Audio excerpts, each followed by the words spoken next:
একটা ভালো সিদ্ধান্ত, ভালোকে ভালো বলতে হবে। সরকারের যেই কাজটা ভালো করবে সেটাকে প্রশংসা করে অবশ্যই কথা বলতে হবে, সরকারকে উৎসাহ দিতে হবে। আমি এইটা কোনো দোকান খুলে বসিনি যে সবসময় সমালোচনা করব। যে বিষয়ে আসলে কথা বলতে চাই সেটা হচ্ছে সিলেটে পাথরকাণ্ডে ডিসির পর এবার ইউএনওকে বদলি। এগুলো হলো দৃষ্টান্ত। অর্থাৎ প্রশাসন যদি প্রশাসনের মতন কাজ না করে তাহলে এই ধরনের শাস্তি পাইতে হবে।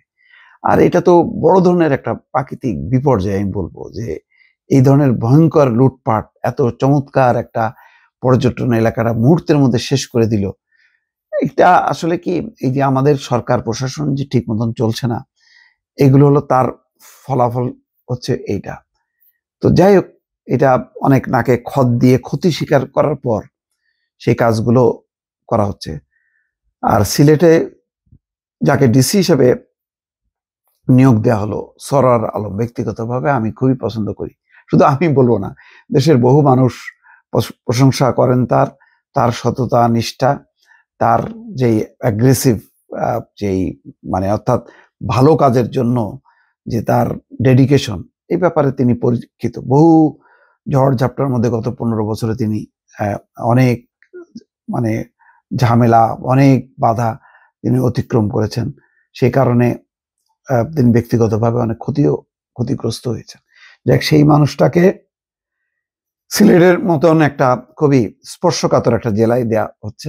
এখন যদি নির্ভর করে, যদি রাজনৈতিক দল, নেতা কর্মীরা যদি সহযোগিতা না করে তাহলে সম্ভব না। এখানে দেখেন, এই যে পাথর লুট, সাদা পাথর লুট, এখানে রাজনৈতিক একটা ঐক্যমত্য খবরে আসছে।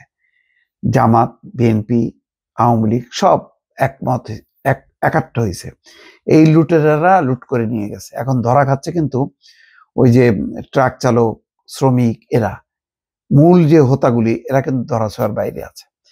যাই হোক, এখন এটা ভালো যে ডিসি শুধু না, সিলেটের জেলা প্রশাসক মোহাম্মদ শের মাহবুব মুরাদকে বদলির পর এবার কোম্পানিগঞ্জ উপজেলার নির্বাহী কর্মকর্তা আজিজুন নাহারকেও বদলি করা হয়েছে। সোমবার সন্ধ্যায় ইউএনওকে বদলি বিষয়টি জানা গেছে। সিলেটের বিভাগীয় কমিশনার খান মোহাম্মদ রেজা উন নবী স্বাক্ষরিত এক প্রজ্ঞাপনে বদলি করা হয়। এদিকে সিলেটের নতুন ডিসিও দেয়া হয়েছে। কোম্পানিগঞ্জের নতুন ইউএনও হিসেবে নিয়োগ পেয়েছেন মোহাম্মদ শফিকুল ইসলাম। 36তম বিসিএস এর এই কর্মকর্তা বর্তমানে সিলেটের ফেঞ্চুগঞ্জ উপজেলার ইউএনও হিসেবে কর্মরত আছেন।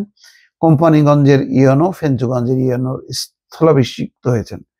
যাই হোক, ইউএনও ভদ্রমহিলা, মানে মেয়েরা তো একটু যদি ভালো করে, প্রশংসা করতে ইচ্ছা করে নারীর ক্ষমতায়নের কারণে, কিন্তু এখানে সবাই মিলিয়ে আসলে ফেল করছে। এখানে কে কাকে দোষ দিবেন আমি বুঝতে পারছি না। তবে প্রশাসনের দায় দায়িত্বটা অনেক বেশি ছিল, তারা পারতো যদি শুরু থেকে তারা খুব তৎপর হইতো।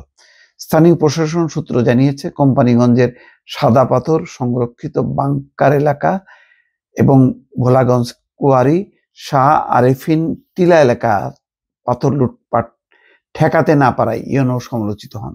সর্বশেষ দেশ বিদেশে সুপরিচিত পর্যটন কেন্দ্র সাদা পাথর থেকে সম্পত্তি অন্তত 80% পাথর লুট হওয়ায় তিনি ব্যাপক সমালোচনার মুখে পড়েন। এমন পরিস্থিতিতে তাকে বদলি করা হয়, তবে বদলির কারণ হিসেবে এসব উল্লেখ করাও হয় না কখনো। এদিকে আজ সিলেটে নতুন ডিসি হিসেবে নিয়োগ পেয়েছেন মোহাম্মদ সরওয়ার আলম। প্রবাসী কল্যাণ এবং বৈদেশিক কর্মসংস্থান মন্ত্রণালয়ের উপসচিব সরওয়ার আলম এই মন্ত্রণালয়ের উপদেষ্টা অধ্যাপক আসিফ নজরুলের একান্ত সচিবের দায়িত্বে রয়েছেন। সোমবার জনপ্রশাসন মন্ত্রণালয়ে এক প্রজ্ঞাপনে সিলেটের নতুন ডিসি হিসেবে নিয়োগ পান সরওয়ার আলম। কিন্তু আমি আবারও বলি যে এই নতুন ডিসি সরওয়ার আলম তো যথেষ্ট সৎ এবং যোগ্য মানুষ।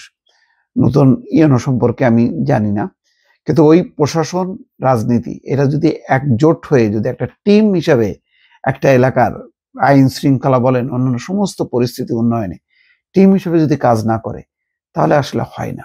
বাংলাদেশে এটার খুব অভাব আছে। আগামী দিনে এটাই হচ্ছে সবচেয়ে বড় চ্যালেঞ্জ, যে রাজনৈতিক কর্তৃত্ব, নেতৃত্ব, তার সাথে প্রশাসন, এটা যদি সততার সাথে, যোগ্যতার সাথে ভালোভাবে যদি তারা, মানে ব্যক্তিগত স্বার্থ, দলাদলি, এই সমস্ত ঊর্ধ্বে উঠে যদি কাজ করতে পারেন, তাহলে অবশ্যই সেই জেলায় শান্তি বইবে, আর না হলে খুনোখুনি, পিটাপিটি, মারামারি, লুটপাট এগুলি চলতে থাকবে। ভালো থাকবেন। আল্লাহ হাফেজ।